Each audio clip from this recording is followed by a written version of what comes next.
Hello, hello. We are live. How you doing? It is Tuesday, so you already know what time it is. It is time for the Raggedy Business Report. Thank you so much for tuning in. I am so happy you are here, whether you are live with me or on the replay.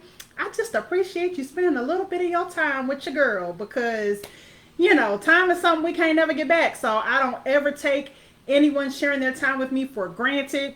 And I'm just so excited. Hey, Kiara, thank you for joining.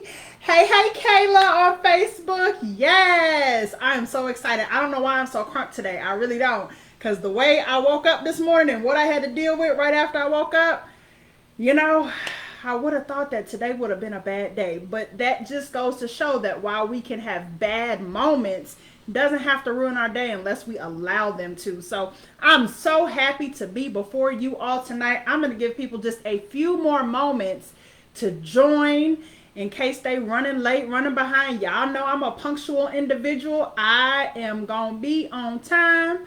Most times I'm early. So I'm going to just rock with it, roll with it, give people a few moments to join. It's been a day. And can we talk about this daylight savings time being over? Like, I'm not a fan. Like, the day it gets dark at like 4:30, 5 o'clock. Not a fan. Like, I don't like it. Whew. Anybody else feel me? Okay, maybe not. So I'm just clowning at this point. I really, really appreciate you being here. So for those who are new to me or unfamiliar with me, hey Tamasha, thank you for joining. For those who are new to me or unfamiliar with me, my name is Candice Washington, also known as the Client Curator, and that is because I help CEOs sustainably scale their business from 6 to 7 figures. And the way we do that is by focusing on their client retention, their current client base, maximizing the revenue that they are getting from every client to make sure they're not leaving any money on the table, because the clients you already have, those are the clients the easiest clients to continue to earning money from. So that is what I do. Those are the people I serve. Hey, Uncle Leroy, got some fam in the house tonight. Yes. Oh, Kayla, you wearing the shirt? Yeah, I don't do favors. I do business. Let me see if y'all can see. Yes, I don't do favors. I do business, because we in this thing to make some stacks and get our bag so we can make an impact for the kingdom. And that is what we do. So super, super excited to be here for another Raggedy Business Report. So if you are new to the Raggedy Business Report, let me know in the comments. Just let me know if this is your first time catching it. What this is every Tuesday night at 6 p.m. Central Time, I go live right here where you're seeing me with the Raggedy Business Report. And the Raggedy Business Report is not necessarily calling businesses raggedy. But what it does do is it highlights some raggedy business practices that, if left unchecked, can turn a business raggedy. So it's a little bit of tea, a little bit of good story and a little bit of gossip, but I don't ever reveal the name of the business. That is confidential. But then I also give you some strategies and some things that you can take away from the story to implement in your business to make sure that you are not operating in a raggedy manner. So with that being said, hey Jerry, thank you for tuning in. Hey Shauna, y'all, I got the people in the house tonight. I'm excited. So the report tonight, let's get into it, y'all. So a couple of months ago, went to LA with a friend to see another friend, and we were having a good old time. We needed some nourishment because we had a long day just out seeing the sights of LA and eating on or shopping on Rodeo Drive. Jerry, you been waiting all day? That's what I'm talking about. So we had been shopping on Rodeo, just outside, doing a lot of stuff, getting cupcakes at some little cupcake place. I don't remember the name of it, but anyway. So we needed something to eat. So the friend that lives in LA, she was like, oh, I know this place we can go to. They have outdoor dining, because the thing is, at least at the time in California, you could only eat at a restaurant if they had outdoor dining. And so if they didn't, you weren't allowed to eat at the restaurant. And so she said, I know this place, they have outdoor dining, really popular, really good food. So we were all like, bet. Now, if y'all know me, your girl's a foodie, so it's hard to miss me when it comes to food. I don't never put up no fuss about nothing. Take me somewhere good and I'm gonna find some good food. So we went to this restaurant, really popular spot, and we get there and it's a Friday night. So, okay, it's going to be a little bit busier. And they told us when we got there, the wait would be about 45 minutes to an hour. Well, it's Friday night. We know that anywhere we go is probably going to have a wait. So, cool. We were cool. So, we just continue to wait, stand outside, waiting, talking, having a good time, laughing about some stuff that happened earlier in the day. And time just keeps on ticking. Time keeps on ticking, right? Hey, Patrick, thanks for tuning in. So time just keeps on ticking. And so, I know me. This personality is real, but there is also another side of Candice that don't take no mess, don't play. You don't want to come up against, right? She's here, right? And so I let my friends continue to go in and ask for an update on how much longer it was going to be. I let them handle that for a long time. And after about an hour and a half, after they had gone in a couple of times to ask, like, how much longer, what's good. After about an hour and a half, I was like, you know what? I done just about had it. So I went inside and spoke with the hostess. Please let me know what's going on. How much longer is it going to be? And she was a little afraid and a little frazzled. So I don't know if she was new or what the situation was, but she was you could just tell from her body language, she was frazzled. So then this man comes, and I believe he was the owner, I think he was the owner. He comes out and he's running around and he kind of gets in my face, and that's never a good thing. So I was trying to explain to him what our issue was. Our issue was that we were told one thing. Now we've waited twice the amount of time we were told the wait would be.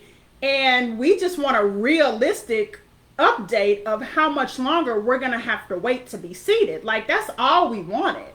And he wasn't trying to hear nothing I had to say. He started yelling, getting him, and all of it, like over talking me. So much so that my friends, it was 4 of us total. So the other 3 ladies, they heard him, and that's saying a lot because I can be pretty loud, but they didn't hear me. They heard him, and they came in and was like, hold up, what's going on? Now the funny part, and I digress a little bit, but the funny part is I'm 6'3". I'm tall, right? So it's very rare that I'm with people who are my height or taller. My friends, bless their heart, they all like between 5 feet and 5'3". So here they come rolling up. This little group of shorties, right? Coming to my defense, and I appreciate it. I love them dearly. But they rolled up like, hold up, sir, what's going on? We need to know, and this, that, and the third. There were other parties who also had the same issue that we did. They had been told X amount of time for the wait, and it's now double, triple, some people triple that time. They were trying to talk to him as well, and he was over talking them and not wanting to listen, and it just was not a good situation. So my friends kind of said, Candice, they didn't say, Candice, let's calm. I walked outside again because I know me. And so when they came inside and started talking with him, and he continued to overtalk everyone, they were trying to get him to listen. He just wasn't trying to listen. He wasn't trying to have it. So I walked outside. I removed myself from the equation because had I not, it might have turned out a different way. So I went back outside and it was like, okay, I can't do this. At this point, it must have been like 10 o'clock at night. So we were kind of stuck because where else are we going to go at 10 o'clock at night on a Friday? Like, that's close to closing time, right? So they kind of had us in a captive situation where we either ate there or we went and got some fast food. And you don't go to California to get fast food. I mean, that's not me. So about 10 minutes later, we were seated and we had a good time, good conversation. Our waitress was fabulous. She was the only bright spot of the night, right? But then our food comes out and all our food is cold. And we were like, man, we just can't win for losing. And so long story short, she got the senior manager or whoever, the guy right under, I think, the owner. He came, he was very nice as well, apologized. We ended up getting a free dinner. So it all worked out, I guess, in the end. So that is the Raggedy Business Report for this week. Now, I'm sure you can already identify some of the raggediness, right? It's a whole lot. So there are 3 things that I want you to take away from this Raggedy Business Report.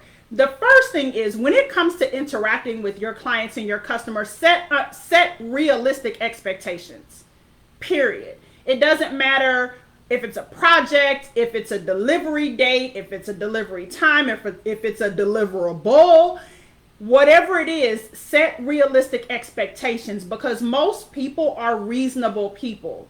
It's when you set unrealistic expectations or when you fail to communicate with them that they lose their ability to be reasonable, because you haven't given them and equipped them with what they need to have a reasonable response, right? And so make sure that you are setting realistic expectations. If we got there and they had told us an hour and a half for wait, then we wouldn't have had an issue where we were ready to like not pop off, but where we had an issue because we waited an hour and a half. We had an issue because we waited an hour and a half because we were told 45 minutes. Had they told us at the beginning the wait time is going to be an hour and a half, we could have then either decided that that's what we were going to do or chosen another place to go eat. But because they didn't tell us the proper wait time, by the time we had waited an hour and a half, it was too late for us to go somewhere else to eat. And so that's just a bad situation. So make sure that you are setting realistic expectations with your clients and your customers. The next thing is, make sure that as you are engaging with them, that you are communicating and providing updates consistently. Like this particular restaurant, they didn't have one of those buzzer systems. I mean, it was none of that. Not to mention, I forgot this, that we had to wait outside the whole time. They had benches inside, but they wouldn't even let us sit inside and sit down on the benches while we were waiting. So everybody that was waiting to be seated that night was standing outside, standing up, like nowhere to sit, no nothing. For an hour and a half, that's a lot if you're not prepared to be standing for that duration of time. And so they never communicated with us what was going on with our table or, being seated. That is an issue. Every time we wanted an update, we had to go into them to say, hey, what's up? What's up? Like, how much longer? When are we going to get our table? When are we going to be seated? And so that provides or that can create frustration and friction on the part of your clients and customers. In any other situation, when your clients and customers begin to experience friction with doing business with you, when they begin to experience frustration when doing business with you, they take their business somewhere else. Because nobody wants to spend their money somewhere and have a bad experience, have a negative experience. If it's too complicated, if it's uncomfortable, if there's friction, if they get frustrated, like, I'm not paying you my money for you to frustrate me. Like, that's not how that goes. And so make sure that you are communicating and updating your clients consistently and on a regular basis. The next thing and the biggest thing from this story is be receptive to your clients and your customers' feedback. If you are not asking for feedback from your clients and your customers, that's mistake number 1, because you need to be asking for feedback so that you can know what's going on, what the perception of your clients and customers is. Because if you don't ask for the feedback, they likely won't give it. I've had some pretty horrible experiences, some raggedy experiences doing business with people lately, and they haven't asked me for their feedback, and so I'm not going to give it. I'm just going to take my business somewhere else. And if you're not asking for feedback, then you may never know why you don't get their business again. And you are robbing yourself of an opportunity to be able to make some changes to either keep their business or to keep the business of your other clients and customers. And so always be asking for feedback. But then when you ask for the feedback, and even when you don't ask for the feedback, in this situation, we were trying to explain to him what our issue was, why we were so disconcerted because of how long we had waited, and he wasn't trying to hear it. Or discontented, that's the word, I apologize. He wasn't trying to hear it. He didn't want to hear anything we had to say at all. He was over talking me, and that's pretty hard to do. But he was over talking me. He was over talking my friends. He was over talking the other guests who were waiting to be seated as well. He just didn't want to hear it. And that is a horrible response and a horrible way to communicate with your clients and customers. You know, the people that are paying you, the people whose money you're getting. That's a horrible way to communicate and relate to your clients and customers. So I hope this was helpful to you. If it was, drop me a comment and say something. Let me know. Again, those 3 tips: set realistic expectations, provide consistent updates, and be receptive to feedback. So that is the Raggedy Business Report for today. Let me see what we got in the comments. Let's see. Yes, Kayla, 90 minutes. That's a whole lot. Patrick, Mama Bear and the Cubs. Yes, ma'am. I was Mama Bear and they was my Cubs. That's cute. I like that. How y'all get cold food? I don't know, Shauna. I don't know how we got cold food because I don't know. But like everybody's plate was cold. Like not just one person. Everybody's food was cold. And I could kind of tell that it might have been good had it been warm or hot. But everybody's food was cold. So yeah, that was horrible. Let's see. Yes. Yeah, Patrick, this was obviously a raggedy business, but definitely seemed to be a good learning experience. It's funny that when I go places now and I have a raggedy experience, everyone's like, okay, you should send them a proposal. And I'm sure I will start doing that at some point because people need to pay me for my expertise. And it's a whole lot of businesses out here that need help.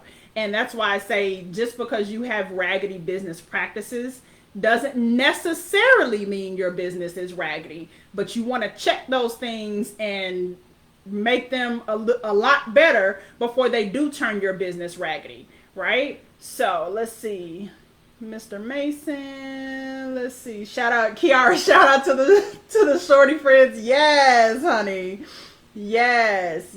Thank you, Kiara. Yes. I hope this helped you all, especially you business owners out here.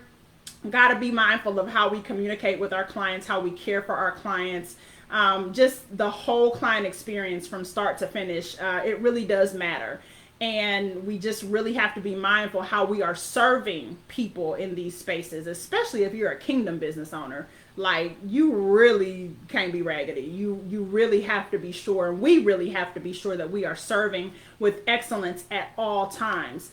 So thank you so much for tuning in. If you would like more information about how we can work together, how I can work with you and your team and partner with you and your team on improving your client experience, making sure that you're earning all the money from all of your current clients and keeping them on board and keeping them purchasing from you time and time again, feel free to shoot me a DM. I would love to have a conversation with you and see how we may be able to work together. Until then, next Tuesday, another Raggedy Business Report. Next Tuesday at 6 p.m. Central. Tell your mama them, your business besties them, your friends them, your family them, and even some of your coaches them. Tell them that this is where they need to be for the Raggedy Business Report. Until then, have a good night and remember to treat people well. Good night, y'all.